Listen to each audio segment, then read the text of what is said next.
5 √5 1 etcetera എന്ന ശ്രേണിയുടെ എന്നാം പദം 1/625 ആയാൽ എന്നിൻ്റെ വില കാണുക. നമുക്കൊരു ശ്രേണി തന്നിട്ടുണ്ട്, എന്നാം പദം തന്നിട്ടുണ്ട്, എന്നിൻ്റെ വില കാണണം. നമുക്കിത് രണ്ടാം പദത്തിനെ ആദ്യ പദം കൊണ്ട് ഹരിക്കുക. രണ്ടാം പദത്തിനെ ആദ്യ പദം കൊണ്ട്. അപ്പോൾ T2/T1 √5/5. അപ്പോൾ √5/5 പകരം നമുക്ക് √5 × √5 ഇടാം. നമുക്കിതിൽ ഒരു √5 വെട്ടിപ്പോയാൽ 1/√5 കിട്ടും. T2/T1. ഇനി T3/T2 കാണുക. അതായത് മൂന്നാം പദത്തിനെ രണ്ടാം പദം കൊണ്ട് ഹരിക്കുക. അപ്പോൾ എന്ത് വരും? 1/√5. അപ്പോൾ ഈ T2/T1 T3/T2 ഒന്ന് തന്നെയാണ്, തുല്യമാണ്. അങ്ങനെ വന്നാൽ ഇത് GP ആണ്, അതായത് സമഗുണിത ശ്രേണി, ജോമെട്രിക് പ്രോഗ്രഷനാണ്. ജോമെട്രിക് പ്രോഗ്രഷൻ്റെ എന്നാം പദം കാണാൻ സൂത്രവാക്യം Tn = A × r n-1. ഇത് എന്നാം പദമാണ്, നമുക്ക് തന്നിട്ടുണ്ട് 1/625 A ആദ്യ പദമാണ്, എത്രയാണ്? 5 ആണ്.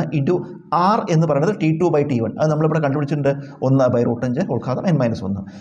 ഇത് × 5 ഇങ്ങോട്ട് വരുമ്പോൾ /5 ആവും. × 5 ഇങ്ങോട്ട് വരുമ്പോൾ /5, അതായത് ഈ 5 625 കൊണ്ട് ഗുണിച്ചാൽ മതി, ഛേദത്തിൻ്റെ കൂട്ട് ഗുണിക്കുക. അപ്പോൾ 1/3125 ഇനി ഇവിടെ ഈ 1/√5 n-1 n-1 രണ്ടിനും ബാധകമാണ്, അംശത്തിനും ഛേദത്തിനും. അപ്പോൾ 1/(-1) n-1 1/3125 പറയുന്നത് 5/5 ആണ്. 5 തവണ കുടിച്ചാൽ 3125 കിട്ടും. സമം 1/(n-1). ഒന്നിൻ്റെ കൃതി എന്ത് വന്നാലും ഒന്നാണ്. ഒന്നിൻ്റെ കൃതി എന്ത് വന്നാലും 1/√5 n-1. ഇപ്പം നോക്കൂ, ഇതൊരു സമവാക്യമാണ്. സമവാക്യത്തിൽ അംശങ്ങൾ തുല്യമാണ്. അംശങ്ങൾ തുല്യമായ ഛേദങ്ങൾ തുല്യമാവും. അപ്പോൾ എന്തെഴുതാം നമുക്ക്? അതിന് മുമ്പ് നമുക്ക് വേറൊരു കാര്യം ചെയ്യാം. ഈ 5-ന് പകരം √5² ഇടാം. 5-ന് പകരം √5². √5² 5 ആണല്ലോ. പിന്നെ അതിൻ്റെ കൃതിയായിട്ട് ഒരു 5 കിട്ടും. സമം 1/√5 n-1. ഇത് A∪M∪n എന്താ? A∪M × n. അപ്പോൾ 1/√5 ഈ കൃതികൾ തമ്മിൽ ഗുണിച്ചു.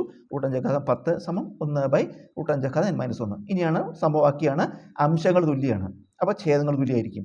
അപ്പോൾ √5 10 സമം √5 n-1. ഇവിടെ പാദസംഖ്യകൾ തുല്യമാണ്, അപ്പോൾ കൃതികൾ തുല്യമായിരിക്കണം. 10 n-1, n സമം -1 ഇങ്ങോട്ട് കൊടുക്കുമ്പോൾ 10 + 1 11.